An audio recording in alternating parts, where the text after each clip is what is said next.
Okay, we are going to talk about basically three different words here. And we're going to learn how to describe some things. Today is really not what you think of as a regular math class because it's more vocabulary. It's learning the language of geometry. And these three things right here, we're going to basically use the rest of the year. So catch on quick, okay? Make sure you know how to do this. A lot of it is not just learning the words, but how to label different things. In geometry, we label tons and tons of stuff. All right? First word is point. I'll list them up here at the top. Then we're going to talk about line, and then you're going to talk about plane. It's kind of hard to define these things. In fact, there actually is no definition. They call these the three undefined terms. They actually say there's no definition for these. Now, if you looked in a in a dictionary or something and you flipped it open, there probably would be some kind of a definition for it. But as far as geometry, it doesn't have an official definition. Chris, you getting all this down? Come on, write. If you write stuff and you keep your eyes open, you're going to learn. All right, so everybody should be doing that. I know it's a little warm in here. Let me turn the way down. It freezes out here. That'll help keeping you awake. All right, let's take a look. Here we go. Let's talk about a point. A point is, let's listen now. A point is just a location in space. It's just one place in space. Like, boom, that's a point, that's a point, that's a point. All over the place, there's points. But a point is it's kind of not what you think. A point doesn't have any size whatsoever. You're like, well, how can it be a place if it doesn't have any size? Well, that's what it is. It's as small as you can possibly imagine and even smaller than you can imagine, okay? It's that small. You can't even make a pen or a pencil point on your paper as small as an actual point, because a point doesn't have any width, it doesn't have any height, it doesn't have any depth at all. It really is dimensionless, all right? That's what a point is. But we can label where points are located, and we do that with dots. So we use a dot to label where a point's located. But a dot itself, it does have width, it does have height, and it does have a little bit of depth if you write it on a piece of paper or a board or something like that. So a point's like nothing. It is. It's kind of weird, like we would even talk about it, because you're right, a point's like nothing. But it's the location. It's where something is located. All right? That's what you want to think of as a point. But we can label where points are located. Now, this actual dot is not a point in itself, it's where a point's located. And I use capital letters. And we've already done that before, didn't we? We had a little bit on the quiz, right? We had to put a dot right there, label the point with a capital letter. That's very important. You may look at this, everybody paying attention, everybody up here. I want to see eyes up here. Thank you. It's really important that you understand how to label points, because I promise you, we will be doing this every single chapter. So get it now, understand now that a point is labeled with a what kind of a letter? A capital letter. Does it have to be an A? No, it could be anything. I just decided to start with A. All right? So that's a point A. Now, if you had a whole bunch of points lined up, and that's kind of weird too to even say that, because you say, well, how can you line up a bunch of points if they don't have any size to it? Well, you're right. That's why there's no definition for this stuff, all right? Because it's hard to explain. But a line is like a whole bunch of points. It's so many points where you can't even count. Joe, please.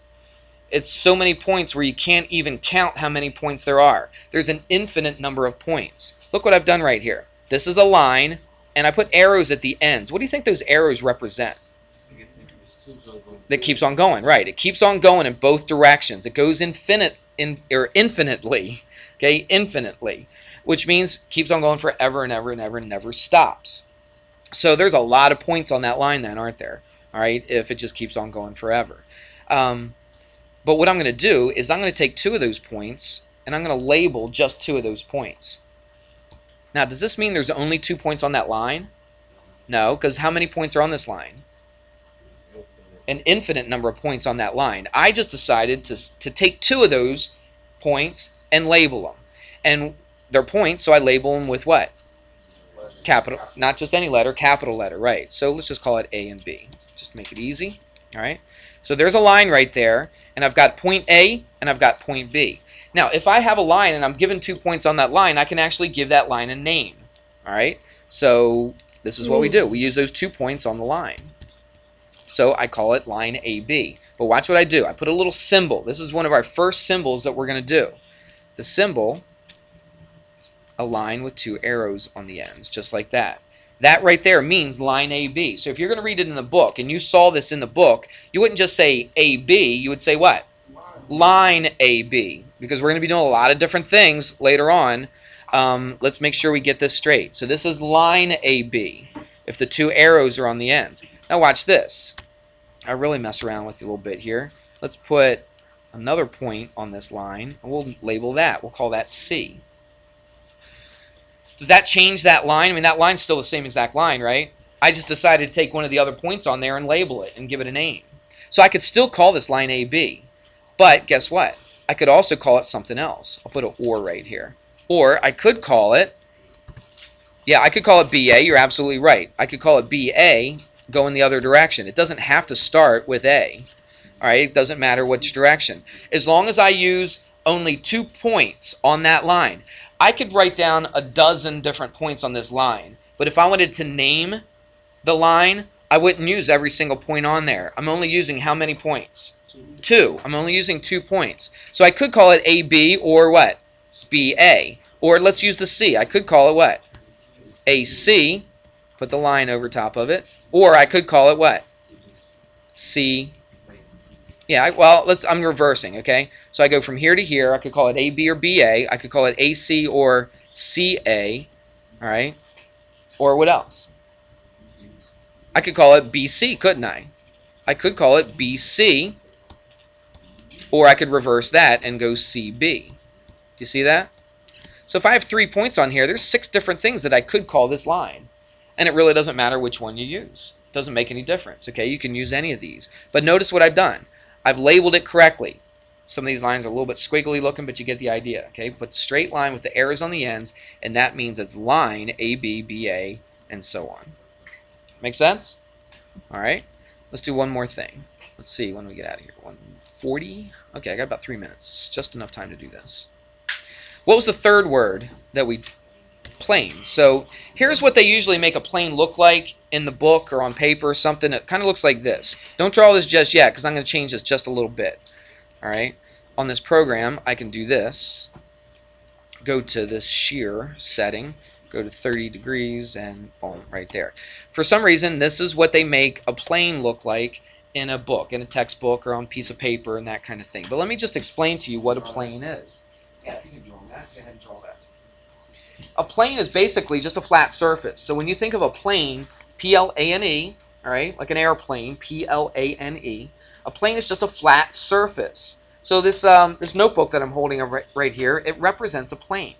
But a plane is a whole bunch of lines. What do lines do? They keep doing what? They keep going forever and ever. Well, if a plane is a whole bunch of lines, then what do lines do? They keep going. So what do you think this plane does? It keeps going as well. But you look at this notebook and you're like, wait a minute, it has edges. It ends, doesn't it? But it represents. It's not an actual plane. It represents where a plane is located. So the plane would keep on going forever, that way and that way. In football, they have that, a lot of football players in here, they have that rule that for a touchdown, what do they always say? And the guys on TV, they say it every time. You're like, yeah, we know. They say that every week. They say the balls only has to do what? Cross the plane, right? Cross the plane of the goal line, which means it's not an actual physical thing that they're going across, right? I mean, there's a line, but you'd have to imagine a flat surface just going straight up and down, right? And if you go across that flat surface, if you cross the plane, then you get a touchdown, right? Just the tip of the ball. It's just got to cross the plane. That's all it has to do. So that's basically what a plane kind of is. It goes infinitely, all right? So for some reason they draw it like this to represent a plane. Now let me just real quick here. Let's label a plane. A lot of times they'll use a capital letter. They can use any capital letter. And if you look in the book, the capital letters look a little fancy. They look kind of a little different. Some kind of a script looking, crazy looking letter. Like, I don't know, plain M, let's call it. And they always put it in one of the corners. It doesn't have to be in the bottom right. It could be up here at the top right or the top left or the bottom left. It doesn't matter, but it's always a capital letter stuck somewhere in one of the corners. And in the book, it's kind of like a fancier style of letter. If you open the book and look, you'll see it looks a lot fancier than what I can write right here, okay? Here's another way. So you could call this plane M. Or here's another way you could call this.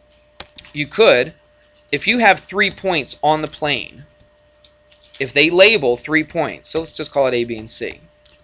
If they label 3 points that are actually on the plane, hold on real quick, let's write this down. You could also call it, this is the last thing, write it down, you could call it plane A, B, C. So two ways that you can name a plane. All right, we'll finish this up tomorrow, and I'll give you a worksheet to work on this tomorrow. So no homework tonight. Yes.